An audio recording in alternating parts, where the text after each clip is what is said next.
extremely happy to see all of you all here today. Good morning and welcome to the Medicare Open Enrollment Community Meeting. My name is Paulette Coleman Peeples and I am the Medicare 100 Plus Coordinator at Healthcare Consumers. And I am also the organizer for the Medicare Task Force. Healthcare Consumers is a grassroots consumer health advocacy organization, and we were founded in 1977. We provide free individualized help to hundreds of people every month who are having problems with their the healthcare system or who need access to healthcare. And we also do community organizing in order to make improvements in healthcare system. Our mission is healthcare for all. Today's meeting will be brought to you by our Medicare Task Force to provide you information about basic Medicare and Medicare coverage options and Medicare annual enrollment.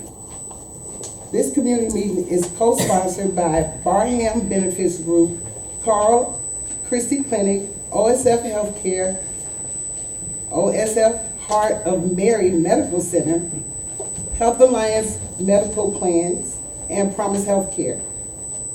Before I give you the overview of today's meeting, let me take care of some housekeeping. If you have a cell phone, please turn it off. Second, the restrooms are out the door and to the right. Please feel to the left. Sorry. And please feel free to use them whenever you need. Thirdly, we do have refreshments and you should feel free to get up and partake and enjoy them. We are holding this meeting to help provide information to those of you who are Medicare beneficiaries or help care for someone who is a Medicare beneficiary. We want to give you the basic Medicare to help you understand open enrollment and to let you know about some important resources and programs to help make your Medicare costs more affordable. Now, I want to tell you about how we're running this meeting so you'll know what to expect.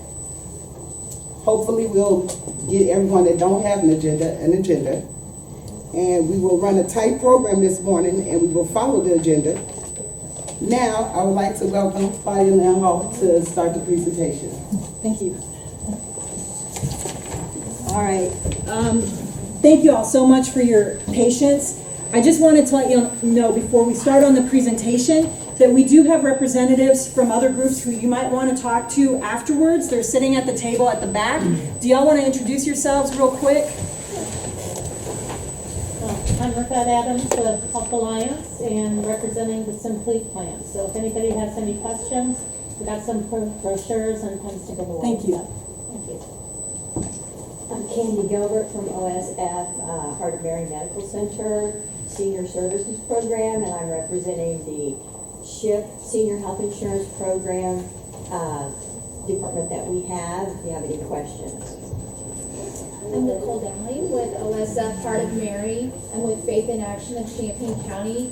We help seniors with transportation, social isolation needs, food insecurity. So if you have any questions, please see me. All right, thank you all very much. Okay, now, and I know we should be getting copies soon of extra agendas, so if anybody needs one, we'll have those shortly. We are now going to talk about the Medicare basics and coverage options. So I will do that presentation. So we're starting out with very basics about what is Medicare. There are some people in this room who are going to be new to Medicare or are brand new to Medicare. And then for others who've been with Medicare for a while, it always helps to have a refresher. So what is Medicare? It is the federal health insurance program for people who are age 65 and older. And y'all know when you're getting ready to turn 65, you start getting bombarded with mail, right? Because they know that you're fixing to turn 65. It's also for people who are under age 65 with certain disabilities that are deemed disabilities by Social Security, and people of any age with end-stage renal disease. You pay into Medicare while you work. You pay in through your payroll or FICA taxes. You get a Medicare card. The Medicare health insurance card is often just referred to as the red, white, and blue card. So sometimes if you go to a doctor, they'll say, do you have your red, white, and blue card? That's the Medicare card. And as many of you know, it used to look like this, and it had your social security number as your member number, and identity theft and all that. So now it's changed, and that's what it looks like. Hopefully everybody who has had a Medicare card got their replacement card. If you didn't, come talk to us afterwards. Okay, Medicare has several parts to it, as most of you know. Part A is your hospital insurance. That's if you have to have a procedure in the hospital or you have to have a stay in the hospital. Part B is your medical insurance. We'll talk about each of these in turn. And Part D is prescription drug plan. And that was new as of about 2005, 2006. And we'll talk about Part C later. Okay, Part A, your hospital insurance is free. That means you don't pay any monthly premium for it, and it's free for most people who qualify based on disability or have worked and paid into Medicare for at least 40 quarters or are and were married to somebody who qualifies. If you do not qualify for free Medicare Part A, there are ways to pay in. Original Medicare Part A has a projected deductible for 2020 of $1,420 per hospitalization. So that's an out-of-pocket responsibility. The reason that we say it's projected is because for the first time ever since I can remember, and I've worked at Healthcare Consumers for 22 years, the federal government has not yet posted what the actual deductible will be or the premium. So you're going to see us say projected for some of these dollar amounts. Medicare Part A projected deductible of $1,420.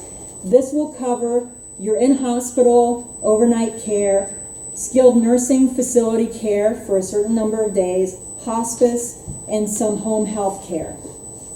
Now, Medicare Part B is the medical insurance part of it. The monthly premium for Medicare Part B for 2020 is projected to cost $144.30. So it's up by almost $10 from the current year. And this will be deducted from your Social Security benefits each month under most circumstances if you're taking Social Security. And we'll talk more about that a little bit later.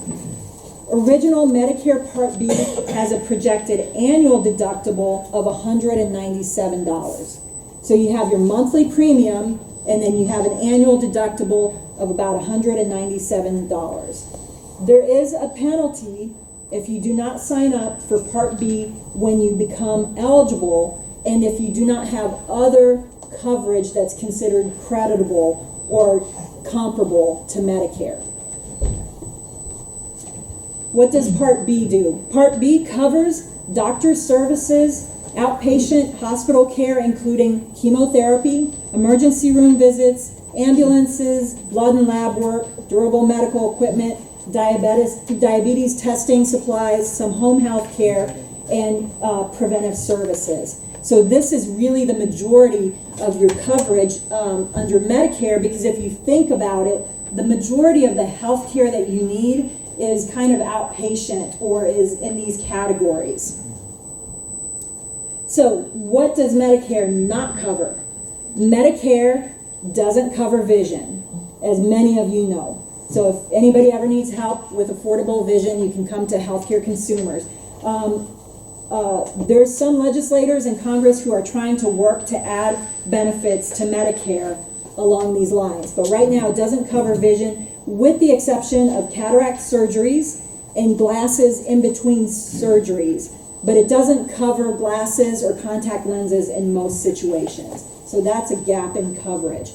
It also doesn't cover dental unless there's some situation related to other health care that causes dental problems.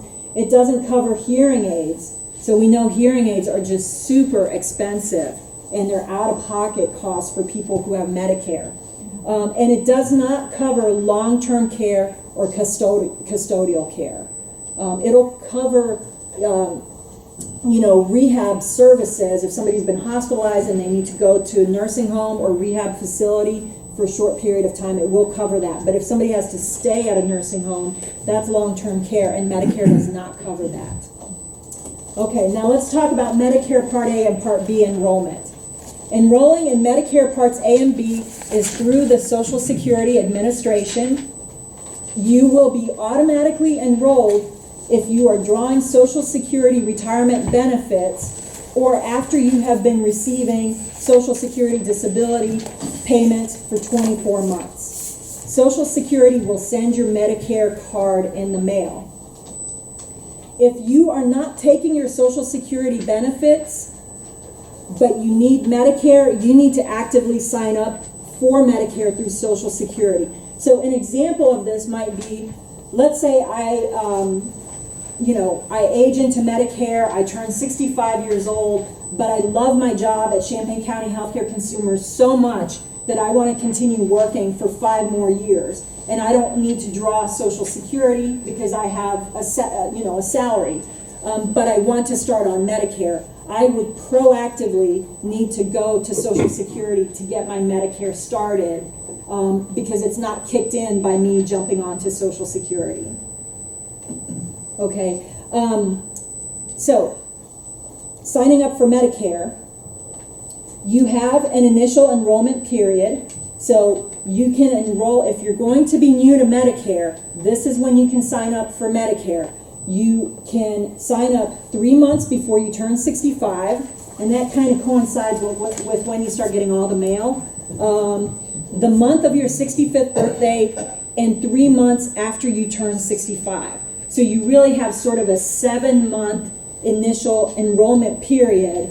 So most people should be able to get signed up in that time period. So who needs to enroll during that initial enrollment period? If you do not have health insurance, you need to enroll during that period. If you have Medicaid or have a marketplace plan, you need to enroll during your initial enrollment period. In other words, if you have a marketplace plan through the Affordable Care Act, you cannot keep that plan when you turn 65, so you need to enroll in Medicare. And Adani is going to talk more about this transition in the next presentation. Now, if you miss your initial enrollment period and you do not have a special enrollment period due to loss of coverage or something, you can enroll during the general enrollment period, which is January 1 through March 31 each year for coverage that starts July 1 of that year. Hopefully most of you are not in that situation. Okay, now we're going to talk about the Part D prescription drug coverage. And while I'm thinking of it, I just wanted to mention this presentation and all our materials will be available on our website. And we'll also send out an email that has links to all the materials and the presentation. So, sometimes you're following along, you think you're absorbing everything, but then later on you forget what did they say about that. You'll be able, if you have email, you'll be able to go back and check the information here. Okay, Part D, prescription drug coverage. Medicare approved private insurance companies offer plans with varying premiums. These help cover the cost of prescription drugs. Many of us remember a time, maybe not so much the young people, but many of us remember a time before there was Part D prescription drug coverage. You just paid for your medications out of pocket, but then they got so expensive, so the government added this coverage. Each plan has different formularies and tiers. These are the list of medications that they cover and at what level they cover them. So some drugs are tier 1, some are tier 2, tier 3, and that helps determine how they're priced and what you're going to pay for them. And they also have different pharmacy networks. This is the part that gets very complicated with a Part D plan, is you have to, well, Adani will talk about that more, but you really have to make sure that it's a plan that works for you, that it includes the pharmacies that you need to use, the drugs you need covered, and so on. There is a penalty, like with Part B, there is a penalty if you do not sign up for Part D when you become eligible, and if you do not have any other similar creditable coverage. Enrollment is through Medicare during your initial enrollment period or when you lose your other coverage, as well as the annual open enrollment period, which is, the beginning of the year. Okay, now we're going to talk about coverage options, because remember, Medicare Part A has a deductible if you're hospitalized. It's a pretty big chunk of change. Medicare Part B has monthly premiums and then a small deductible. And then you also have, your personal responsibility when you go to the doctor. You'll get a bill and you have to pay a certain portion. So the Medicare program, as it's currently structured, leaves you with quite a bit of out-of-pocket responsibility to cover your health care costs. And that is why there are advantage plans and supplements. So for most people, it's important that you have some form of hospital, medical, and prescription coverage to add to your Medicare coverage. You do have options. You can set up your coverage in different ways that best meet your financial and health care needs. So the way that it's kind of divided up is by virtue of having Medicare, you get these coverage options. So if you want to keep your original Medicare, which is your red, white, and blue card, which has your Part A and Part B coverage, then what you want to do is add a Part D plan to it for your prescriptions, and you can decide if you want additional coverage through a Medicare supplement, also known as a Medigap policy. That's an option. Or you can get a Medicare Advantage plan. That's Part C. Remember, we said we'd talk about Part C a little bit later. Part C is a Medicare Advantage plan, which is usually a private HMO or PPO plan that basically takes care of all of the Part A, Part B, and Part D. So it rolls all of those benefits into one plan. So I'm going to talk about the Part C, the Advantage plans first. Part C gives you the option to have private coverage for your Medicare benefits through Medicare Advantage plans, which are offered by private insurance companies that have a contract with Medicare. So in this area here, there are a lot of folks who have Health Alliance Medicare Advantage, some folks who have United Healthcare Medicare Advantage plans, just as a couple of examples. When you enroll in an Advantage plan, the insurer, so let's say Health Alliance Medicare Advantage, for example, the insurer takes care of your Part A and Part B benefits and also your Part D. Advantage plans may offer additional benefits as well, not covered by traditional or original Medicare. So remember, we were talking about that they really don't cover vision, hearing, etc. A lot of times, or dental, a lot of times Advantage plans will add coverage for those other things that Medicare does not cover. And so a lot of people like Advantage plans for that reason, because really, like, our eyes and ears and mouth are part of our body and part of our health care. If you are unhappy with your Medicare Advantage plan, you have from January 1 through March 31 to drop out of it and either switch to a different Medicare Advantage plan or traditional Medicare and a Part D prescription drug plan. Now I'm going to talk about the supplement plans that were kind of described on the left side of the screen here. So this is when you're keeping your original Medicare. You're not getting an Advantage plan. You have your red, white, and blue card, but you want additional coverage. So supplement or Medigap policies cover what Medicare covers and where Medicare goes. So a very common one is like a Blue Cross Blue Shield Medicare supplement. These you can use all over the country wherever you go. Any doctor or facility that you go to that takes Medicare will take your supplement. With Advantage plans, they tend to have networks. This coverage is sort of more portable if you travel around a lot. What these plans do is they help reduce the 20% co-insurance and deductibles. In other words, your out-of-pocket responsibility under Medicare. They help reduce that so that you don't pay as much out of your pocket. They do not, however, include a prescription drug coverage.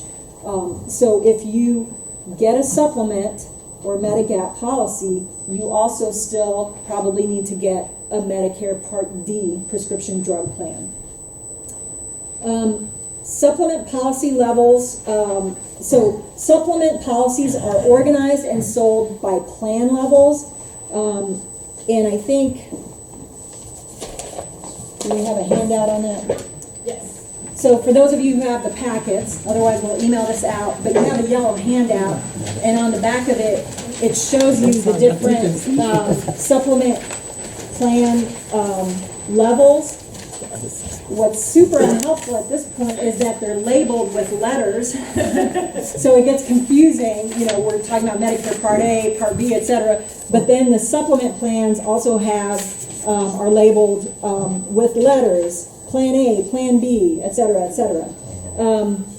What you need to know is that these different levels, and this handout shows you what each one covers or doesn't cover. These are useful for comparing supplement plans to one another. Because, for example, a Plan G from one company has to cover the same kind of things as a Plan G from another company. So it lets you compare and contrast a little bit more easily. Now, some companies do not sell policies at all levels, but they have to offer at least a Plan A policy. So, by the way, companies will no longer be selling Plan C or Plan F policies for newly eligible Medicare beneficiaries. Those plans had really comprehensive coverage, so they're gone now. Another complicating factor. Okay, let's talk about enrollment for these supplement policy plans. So the supplement, Medigap, those are interchangeable terms. Open enrollment period is a one-time 6-month period when a Medicare beneficiary first enrolls in Medicare Part B. This is really important to understand. If any of you are going to be new to Medicare, you need to know this about supplement plans. You have a one-time 6-month period when you can enroll in that and you get certain protections. So as long as you apply during this period, you cannot be turned down for coverage. In other words, it's guaranteed issue. That's the language that's used to talk about this. It's guaranteed issue regardless of your health status or medical claims or medical conditions. That's why there's only this one-time period, because these plans have to take you pretty much no matter what. Okay? So, these policies have to be sold guaranteed renewable. So not only do they have to take you, if you're eligible, they have to take you, and then they have to keep renewing them year after year. So once you get one, once you're in, you can keep it, and these plans cannot be canceled because you've gotten older, which hopefully we all do, right? They can, however, be canceled due to late payment or false statements made on the initial application. But they cannot be canceled because you're advancing age or because of health issues. They're guaranteed issue. With these policies, the goal is to get a plan and stick with it. You are not switching these plans year to year. After your initial enrollment period, there aren't annual enrollment periods for these plans. Unlike Medicare Advantage, you can look at different plans, or Part D, you can look at different plans and make changes. With the supplement, the goal is you get a supplement and you stick with it. If it works for you, you just stick with it, and that's what you keep. If you are, so hot. I can't tell if it's hot in here if I'm having a hot flash. If you are receiving Medicare due to disability, that means probably that you start on Medicare before you're age 65. You will pay the highest premium allowed before age 65.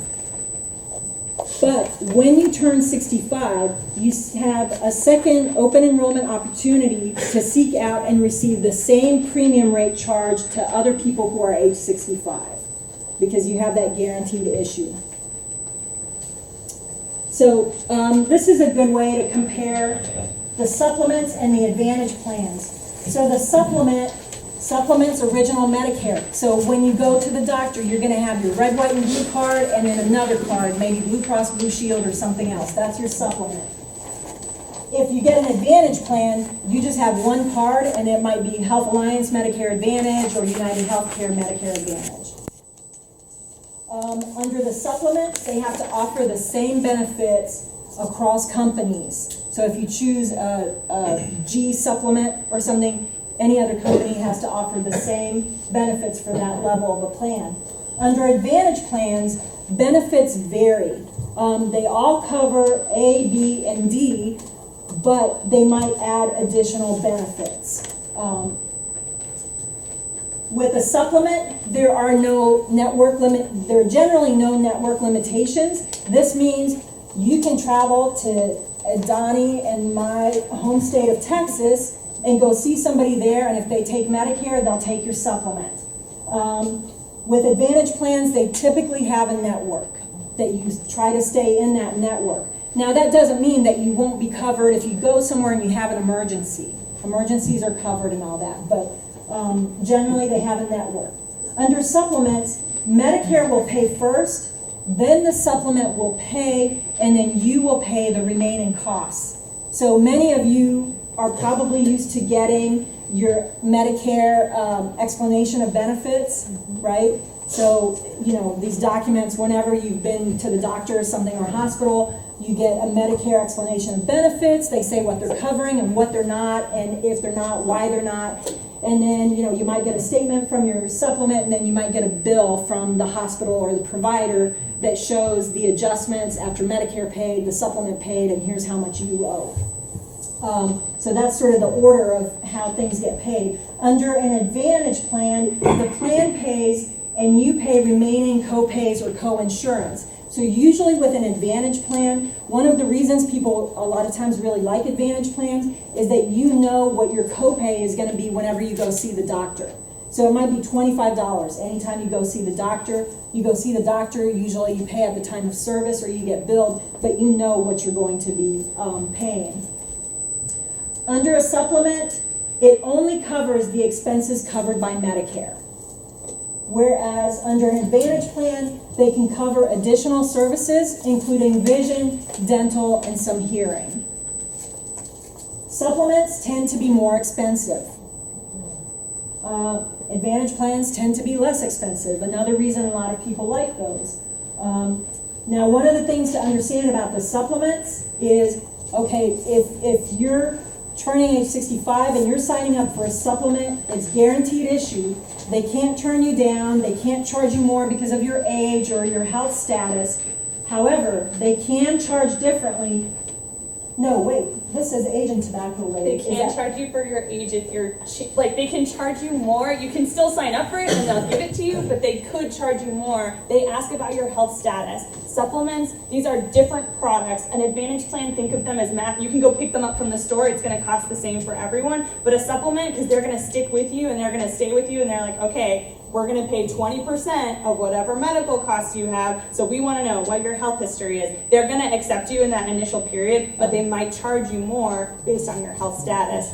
And if you decide to change supplements after being on a supplement and you want to go to a different supplement could reject you once you're outside of that. They could reject you based on health status. So there is rating. Once you change, if you wanted to change over, they can't charge you more even in that initial period. Thank you, Adani. Yeah. So I misspoke when I said that they can't charge you more based on your, health status or age. They can't deny you coverage. It's guaranteed issue. You get covered, but they will look at, whether you smoke and things like that, and you might be priced based on that. With advantage plans, there is no age or tobacco rating. So they don't charge you differently based on your age or whether you're a smoker or not a smoker.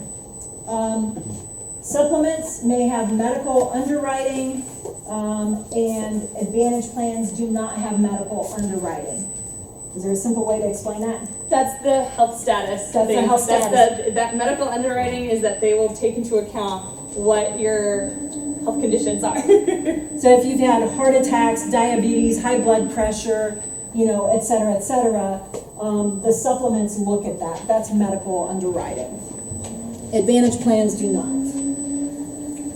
Okay, but here's the good thing. You actually have trial options we're going to talk about Advantage plans. So when you first qualify for Medicare due to turning age 65 and you join a Medicare Advantage plan, you have a trial period.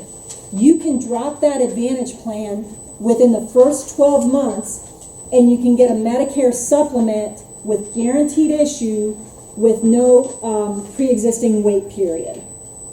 So if you sign up, if you turn 65 and you sign up for a Medicare Advantage plan and next October or June or whenever you decide this isn't working for me, I want to try a supplement, you can do that during this trial period. For supplements, when you first purchase a supplement policy, you have a free look period of 30 days. During that time, you can cancel your policy and you will be refunded your full premium. You cannot have both a supplement and an Advantage plan. It's one or the other. And regarding that free look period of 30 days, who can figure out if their insurance is working or not in 30 days? I mean, that's preposterous because to know it's working, you have to go and get health care and then wait for all the billing to come through and then see if it's covering you the way you want it to. But whatever, that's how it is. Okay, so now I'm going to turn it over to my coworker, Adani Sanchez, to talk about Medicare open enrollment. Would anybody like an agenda? Yeah, is there anybody?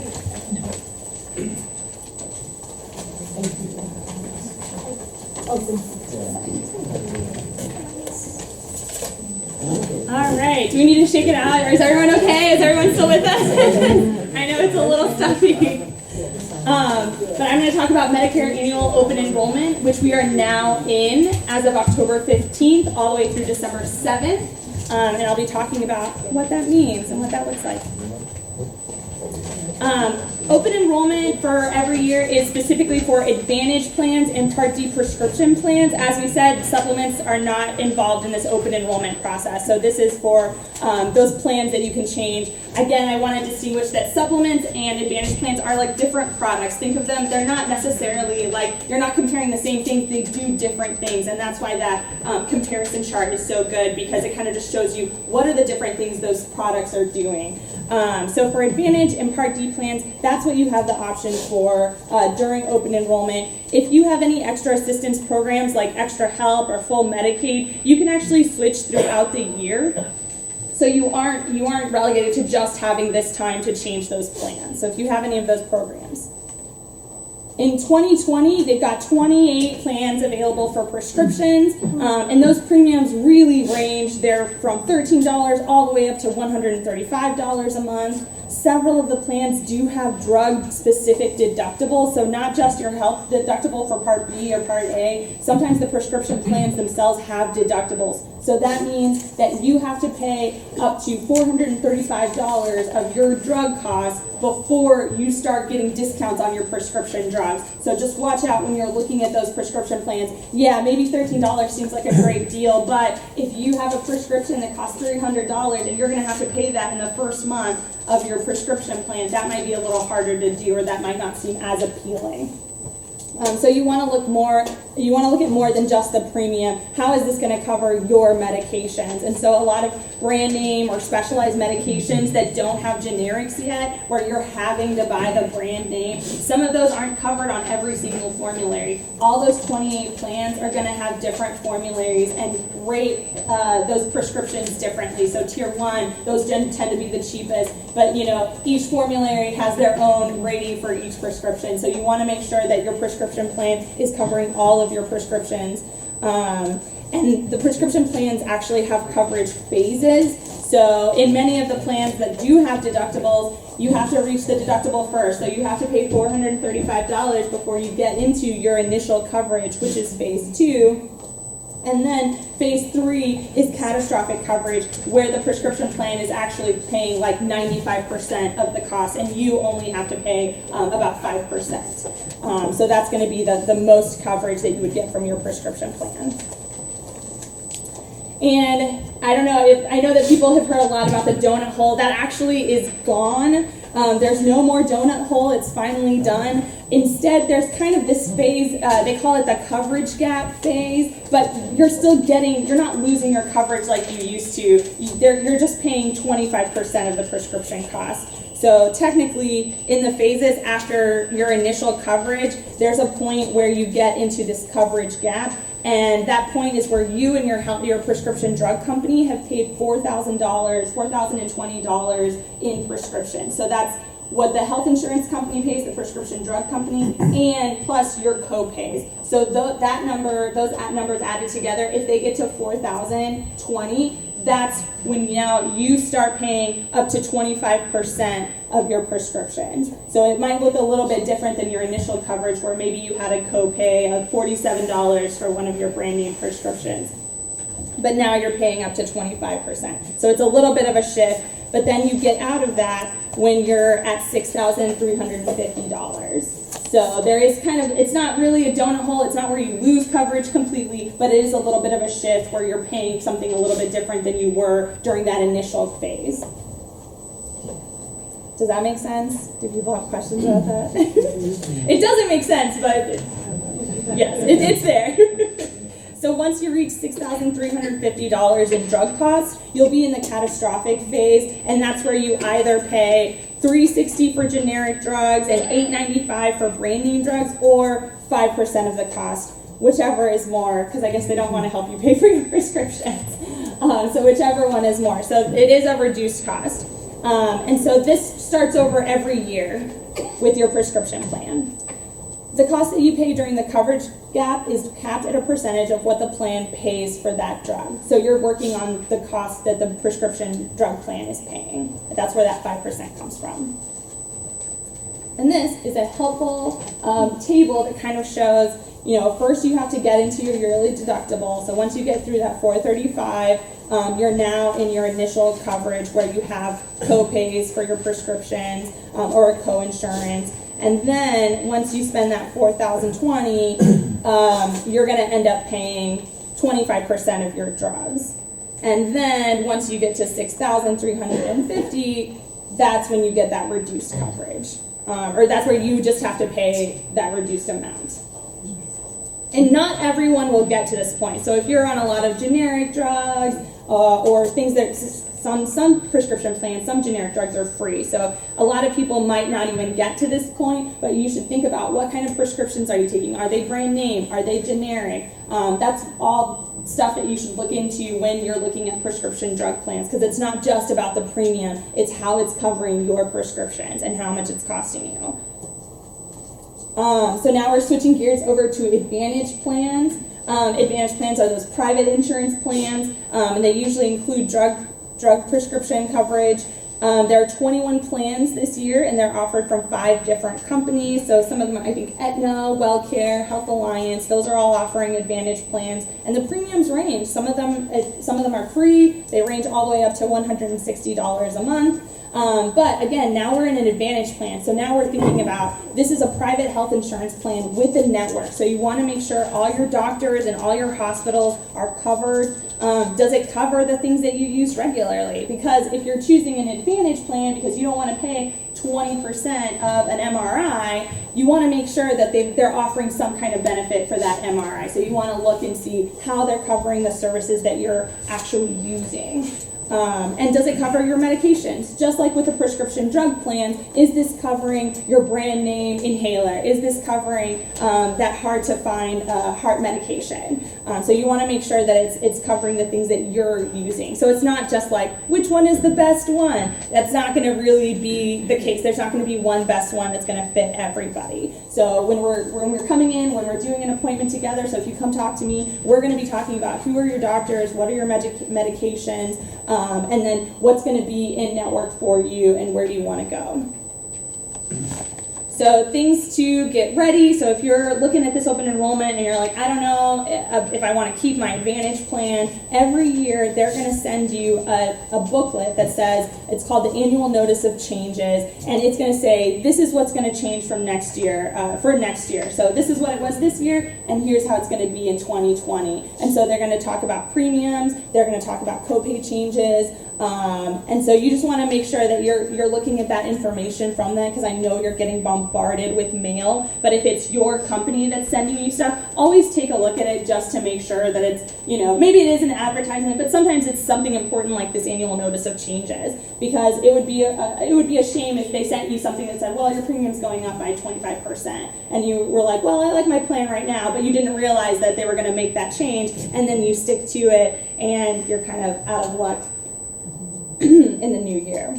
So review notices from Social Security and Medicare. They usually are sometimes able to tell if you're eligible for any of those financial assistance programs. So sometimes they'll send you stuff in the mail to say, hey, you're eligible for extra help, or you might be eligible for this program. And then just check your plan. This is something that we do all the time, where we just want to see what's out there in those new plans. So even if you end up staying with your same exact plan, just being able to compare it to what is new on the market.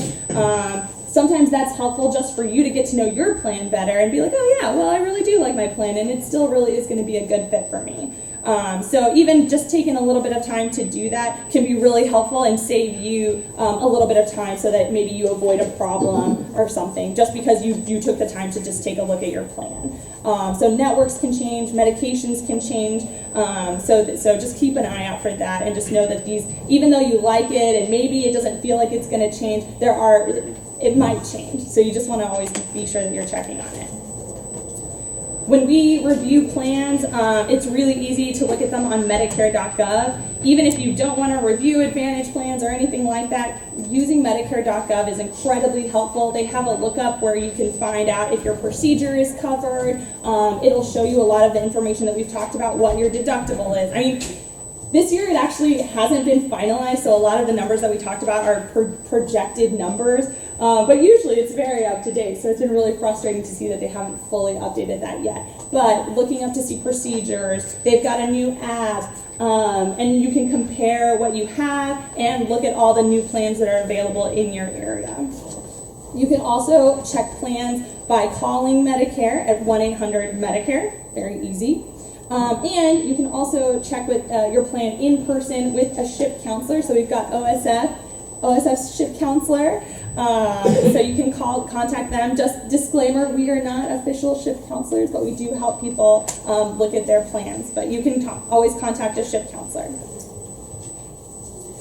And then the actual stuff that you need for open enrollment. When reviewing your options, you want to bring your red, white, and blue card, your Medicare card, your list of doctors with their names and phone numbers, and a list of your medications. It's nice to use the pill bottles because it has the dosages, because sometimes there is a distinction between which one they'll cover. Like, is it 5 milligrams or 20 milligrams? And if you need help, you can always set up an appointment for in-person assistance with an assister like us or a SHIP counselor. And Champaign County Regional Planning Commission, Family Services Senior Resource Center, OSF Heart of Mary, and the CHRIS Senior Services. Those are all SHIP locations in our area. And talking about mail that you're getting, this is how they can advertise Medicare plans. Companies that sell Medicare Advantage and Part D plans have to follow certain rules. They can market their plans through direct mail, radio, television, and print advertisements, and agents can even come to your house, but only if they've been invited by you. So they can't just show up door to door. They can't, if you have no idea what this company is doing and they knock on your door, they are not supposed to be there. So you can always let us know if you have questions about how to report them. But yeah, they can come to your door, but again, only if you've invited them, or only if you've said like, oh, check this box, yes, I want an agent to come visit me in my home. So just being mindful of that and what you're checking off, and being clear on what you're agreeing to do when you sign up for things. Plans cannot call you if you did not ask them to. They can't send you unsolicited emails. They can't ask for financial or personal information if they call you. And they can't market their plans at educational events or in healthcare settings except in common areas. They can't compare their plan to another plan by name in advertising materials. So they can't say like, we're better than this plan, so you should definitely choose us. Because we've already talked about there's no best plan. You have to figure that out for yourself, because what's going to be best for you is not necessarily going to be the best for anyone else. Can I say something real Yes. quick? So this is really important to understand, especially, when you start getting the mail and if you get calls and all that.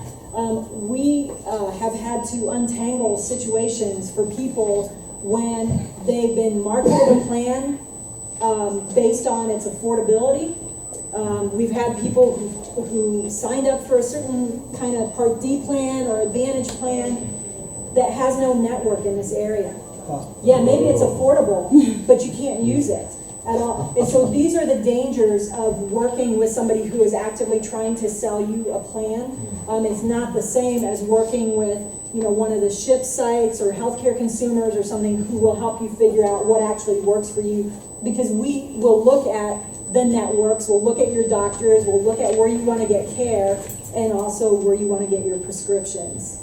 Yeah, so you can always say no. Even if you did want to hear more information, you are not pressured to buy anything at that time. We're here to tell you this is your open enrollment, October 15th to December 7th, so that's your window. But you shouldn't feel pressured to buy anything. You can always call 1-800-Medicare if you're like, well, I know that for sure this is the plan that I want, but maybe I just don't want to buy it from this person, from this agent. You can always call 1-800-Medicare. You can always contact a SHIP counselor. So don't feel pressured. Even if you're listening, you can listen. You can listen, you can learn, that's totally fine. But you don't have to feel pressured to buy something in that moment. Or you can always say, hey, can I call you back? Or can I get back to you about enrolling in a plan?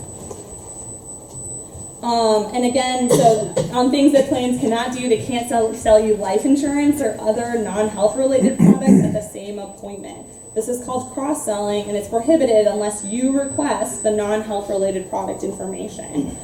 They also can't imply that they're calling on behalf of Medicare. Like they can't say, Medicare told me to call you because I think this plan would be great for you. So they can't say that either. They can't give you that impression. And by the way, Medicare and Social Security will not call you. Unless you have a Social Security caseworker or something, they will not call you. They will not email you. So if you're getting emails or calls from people saying they're from Medicare or Social Security, it's a scam. And now to talk about actually getting into Medicare, we did talk about the basics of enrolling, but now what does that actual transition look like?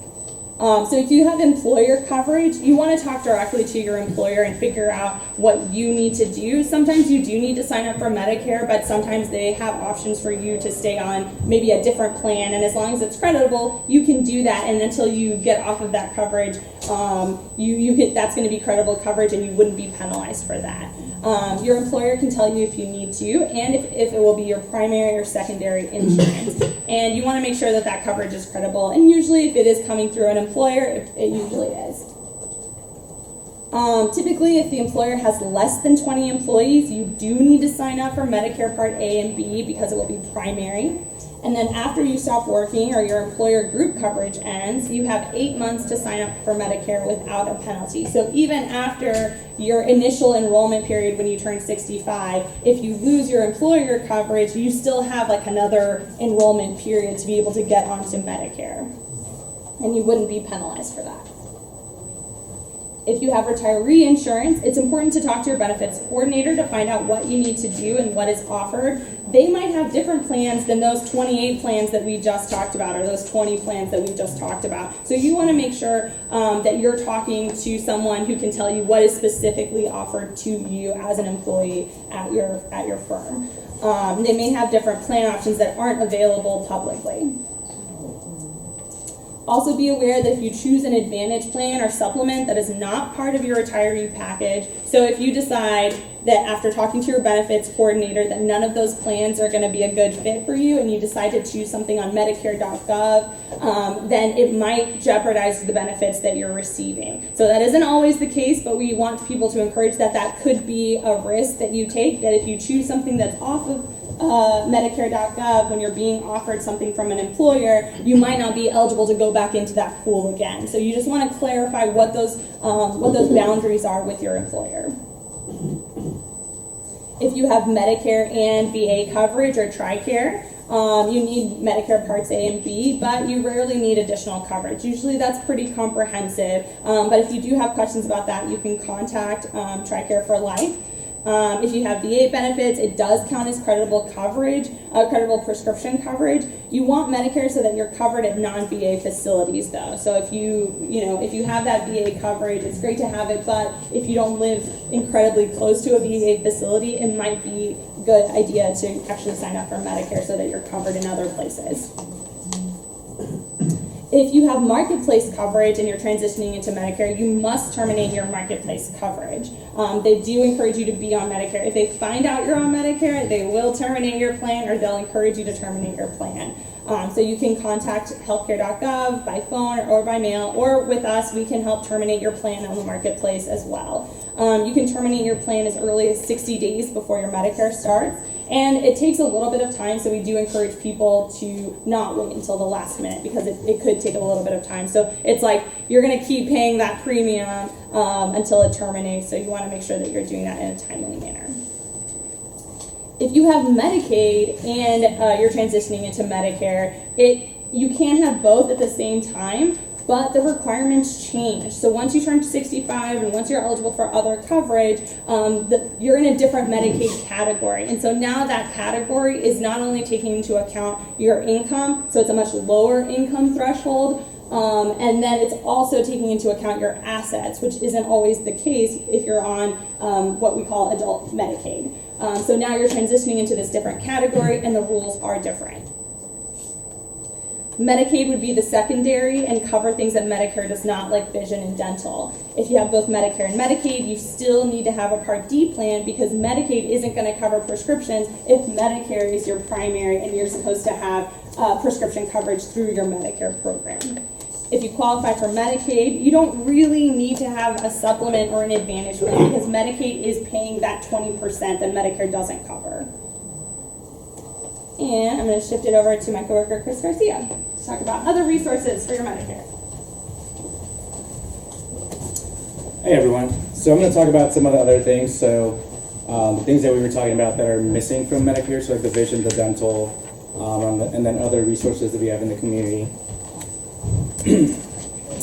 So starting off, knowing, I think Adani brought it up, the Medicare summary notices. So if you have original Medicare, keep those notices. You get them once a year.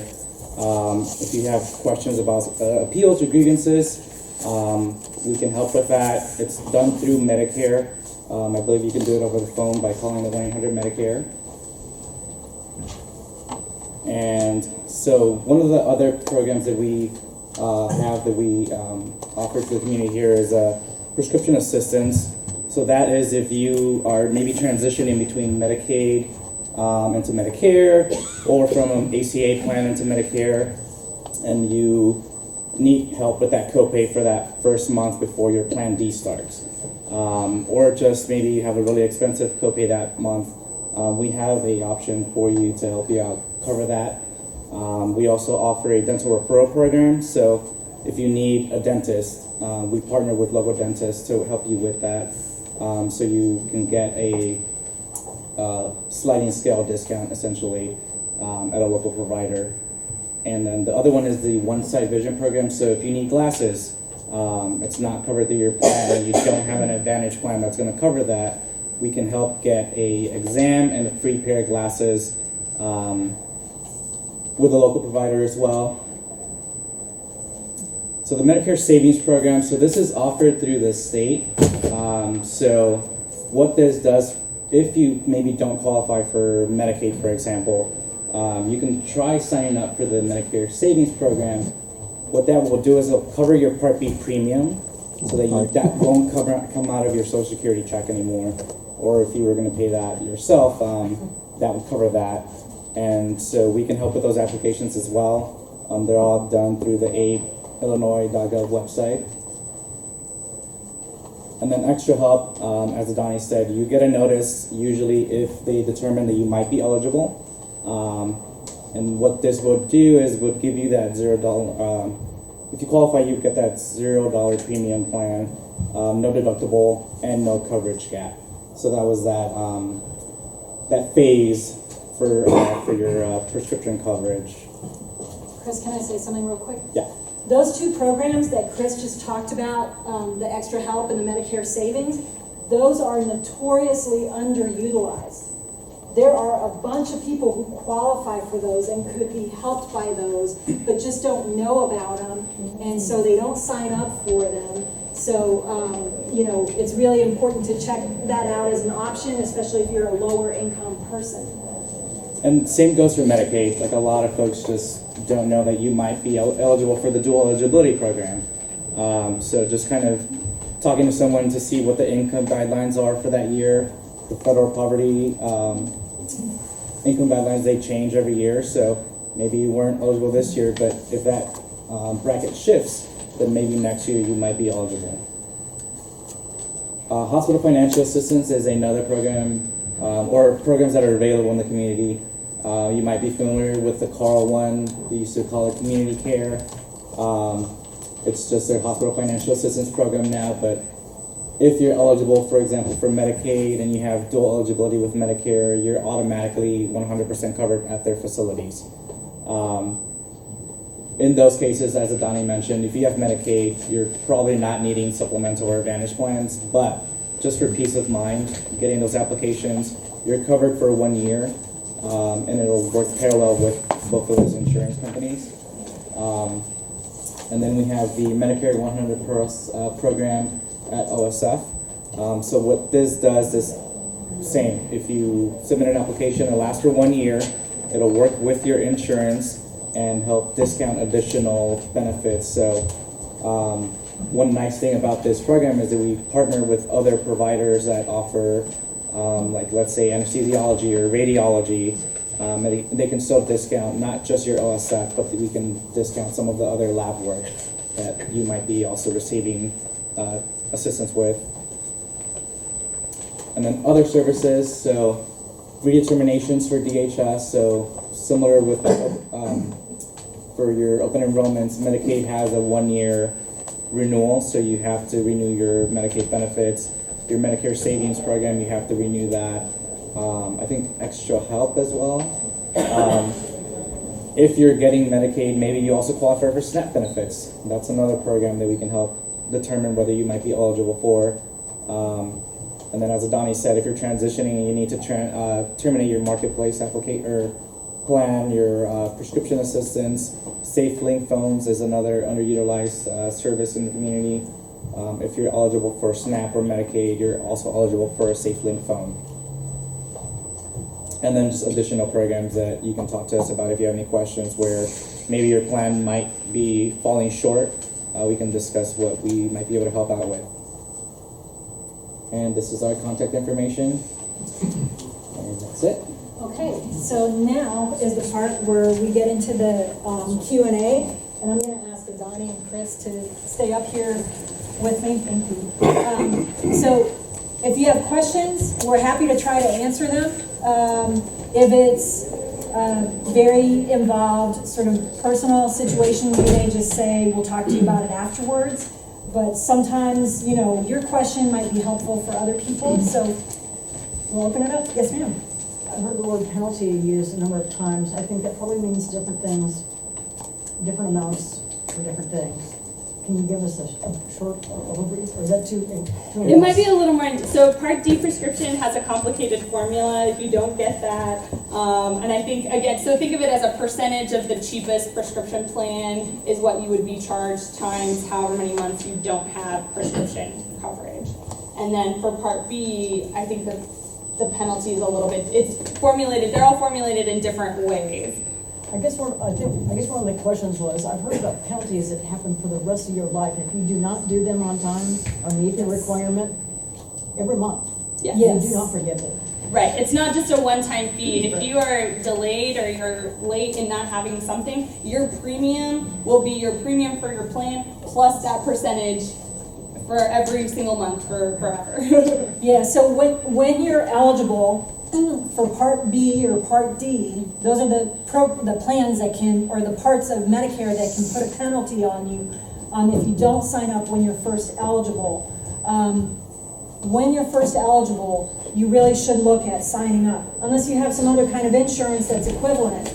Because otherwise, if you miss out, you know, then you'll pay a price for it down the road, because sooner or later, you're gonna need that kind of coverage. So we've had clients, for example, in their 70s, who didn't sign up for Part B at the time that they were eligible for it, because they couldn't afford it. So they chose not to sign up, and then in their 70s, they show up to us, they need help because now they have cancer or some kind of serious medical condition, and essentially no coverage for doctor's visits and things like that. So if you're in a situation where you're ready to sign up, you're eligible, but you think you cannot afford it, please talk to us or talk to a SHIP office, because you may in fact qualify for one of those other programs that Chris talked about that can make your Part B affordable for you, or you might qualify for Medicaid. But yeah, so you really want to try to sign up when you are eligible. Good question. Other questions? Yes, sir. One of your slides said the enrollment period is through December 7th. The brochure the state sent out a few weeks ago says November 15th. The state. That's for the State employees? CCHCC. Okay, yeah, so there's a big difference between benefits through the state, your retirement benefits through the state, your health insurance, retirement health insurance through the state, versus Medicare at large. So a lot of what we have talked about here today is more generally applicable for people who are not state employees getting retirement kinds of benefits. If you're getting your health insurance through the state as a result of your employment, you really want to work within that system and follow their guidelines. Do you want to add anything? Yeah, your window is going to be different. Your window is different, but for people who are looking at coverage outside of what their employer is, that window is December 7th. So that's for generally Medicare, general public plans. And if you ever need help sorting it out, you can talk to us. Okay. That's good. Anybody not receive a blue Medicare card, what is the procedure? Contact Social Security. Can you go on Medicare.gov? You can go on Medicare.gov and try. And are you signed? Do you know if you're signed up for Medicare? You are. Then it would just be a replacement. It's easy to do over the phone. It's part of the menu. Oh, okay. Yeah. So if you want to call Medicare, or you can call Social Security, either one can help you. And you're saying that they'll have a menu of options? Yeah. Click Do you the need right a button replacement card? and- Yep. So you can do that. Other question? Yes, ma'am. To make an individual appointment either with your agency or with SHIP, is there a fee for that to come in and do an appointment? Oh, that's a great question. No, our services and SHIP services are free to the public. Thank you. Yeah, thank you. Yes, ma'am. Are SHIP counselors specific to an organization, or do they represent all 50 plans, or 49, I think you said, supplemental and advantage plans? So SHIP counselors are not brokers. They are under a particular organization like OSF or Healthcare Consumers. We used to be SHIP.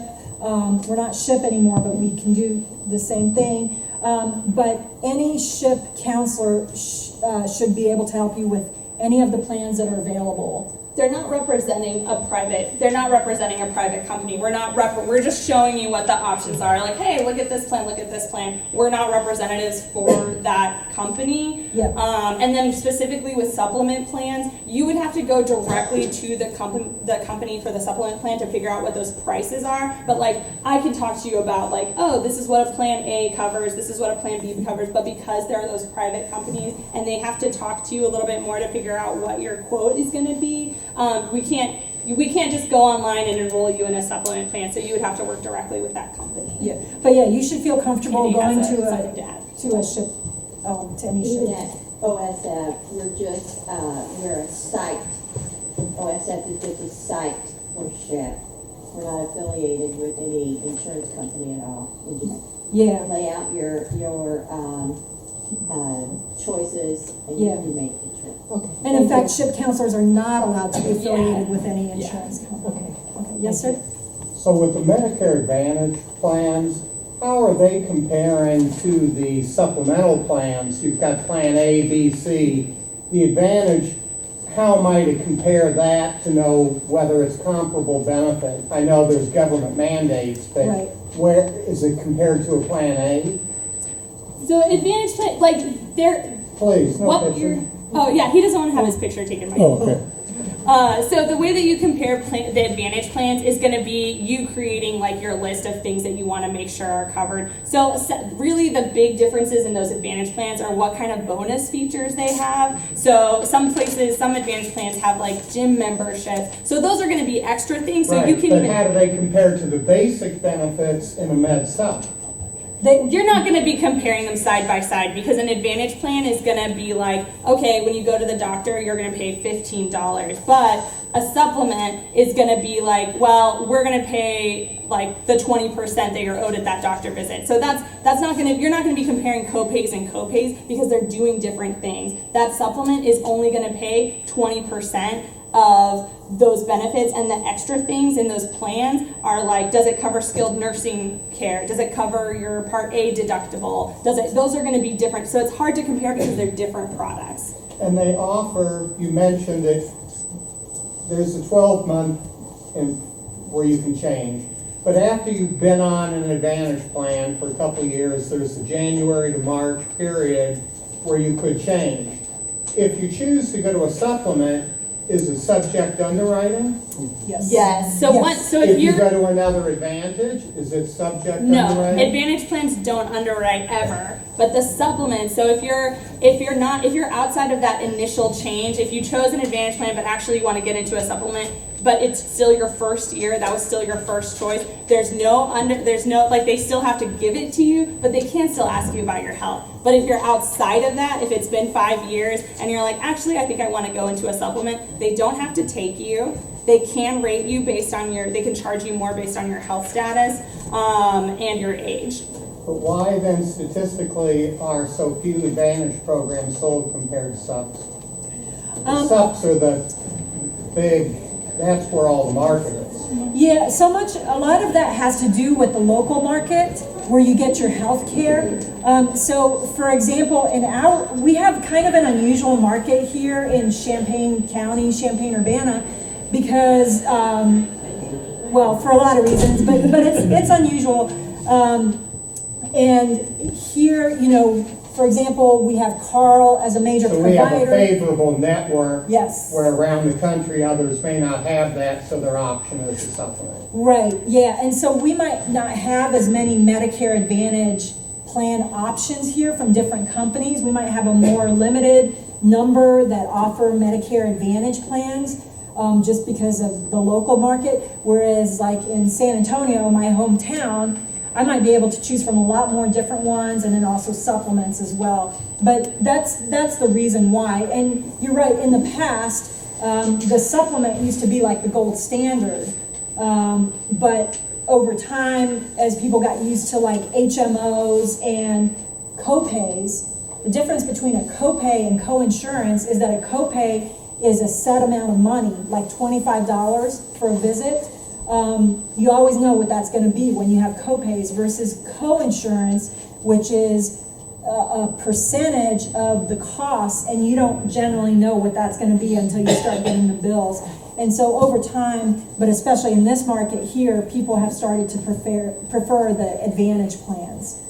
But so it varies based on geography and local healthcare markets. But but your question is great. And the other thing to remember is that Medicare Advantage plans and Medicare supplements, you have your Part A and your Part B, they will cover that. It's just that Advantage plans also include D and additional things. Yes, sir. So if I go with an Advantage plan and I spend 4 months out of the year in Asheville, North Carolina, which I do, is that a problem? So you're not going to be able, if you had an emergency in Asheville, you would be covered by your Advantage plan. But if you wanted to get regular care there and see a chiropractor or see a primary care, that wouldn't be covered unless you have like a PPO type of Advantage plan where they're like, we'll pay 50% of that out of network bill. But otherwise, you know, if you're planning on getting regular care in Asheville, maybe it might be like something to think about getting maybe like just a supplement that can move around easier. Because an Advantage plan, think of that as like a private, it's gonna have, that company made contracts with hospitals and doctors to negotiate prices. And so if you're moving out of network, or if you're gonna be out of network, those other doctors didn't necessarily negotiate prices with that company. Yeah. So some of it depends, like if you were actively getting a lot of health care because you had you needed physical therapy or something, for example, and you needed that when you go to North Carolina, then an Advantage plan might not be an advantage for you.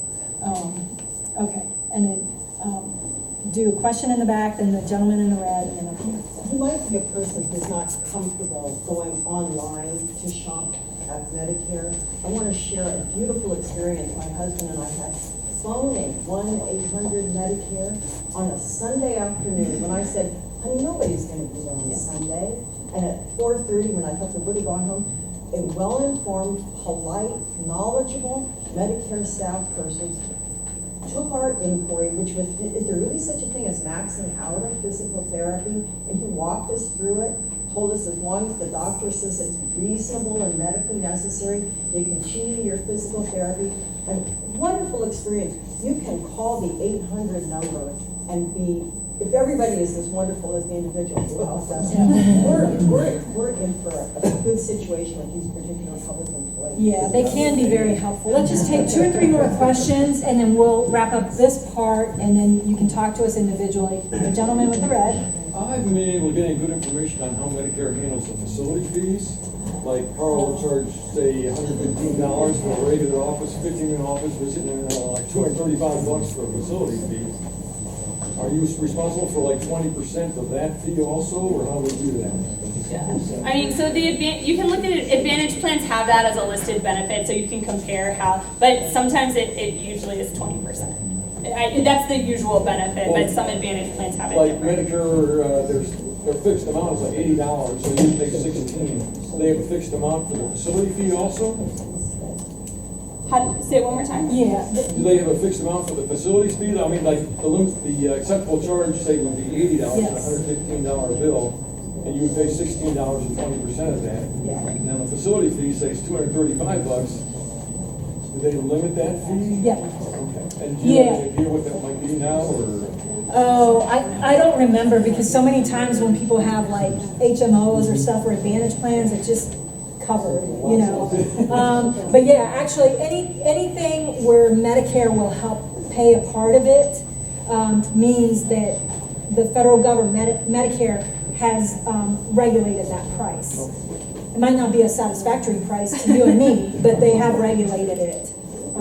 So yeah, good question. We all rolled our eyes because when that came out, you know, so that's something that came out where Medicare said, we'll allow you providers to charge these facility fees, and that was particular to Medicare, but when you start doing it under Medicare, it turns out you can do it for everybody. So that's where we started to hear a lot from community members who didn't like those facility fees, understandably. Yeah. Okay, lady in the room. The Advantage plan enrollment period is in January 1 to March 1? No, Advantage enrollment period is now. Yeah, the Advantage enrollment period is now October 15th through December 7th. But then if you're doing the general Medicare open enrollment, if you missed your sign up for Medicare when you turn 65, then you can sign up between January 1st and March 31st for your coverage for your Medicare, like Part A and Part B, to start on July 1st. Okay. So that's more for people who are new to Medicare and didn't sign up around their birthday. They have this window. But for you, if you're interested in a Medicare Advantage plan, it's the open enrollment period is now.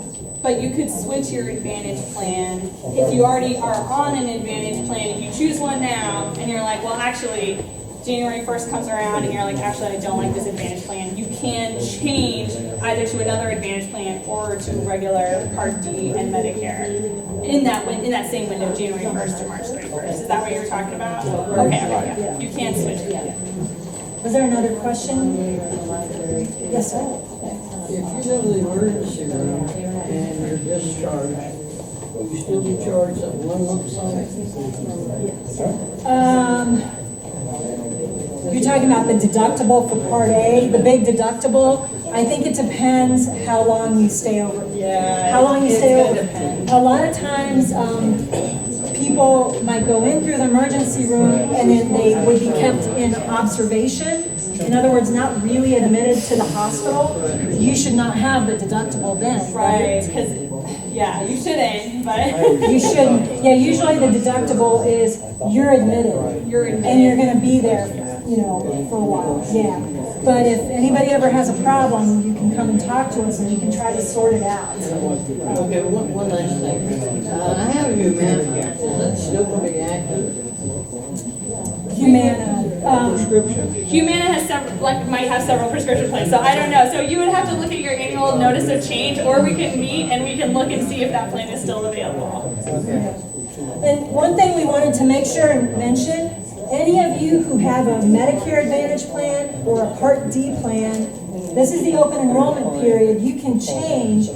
People generally don't like to change their plans, and that's okay.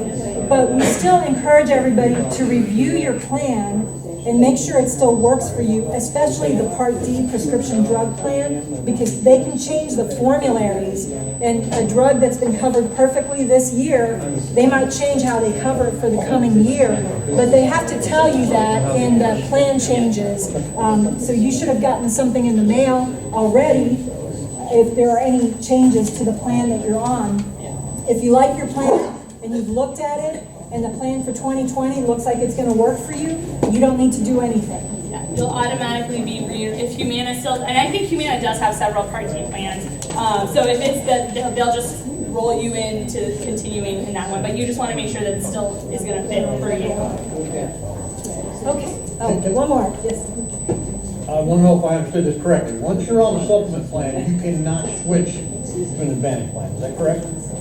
So, like, you can change, but it's like you just can't change. You have that trial period. So once you're outside of that trial period, if you got rid of your supplement, you couldn't just get onto an Advantage plan any old time, right? So I've been on a supplement plan for years, so I'm locked into that. So you can always terminate it if you want to, but you would only be able to get an Advantage plan now during open enrollment. Okay. Yeah, you would only have this time to be able to get into it. Okay. Because I mean, they're not going to stop. Subject to underwriting?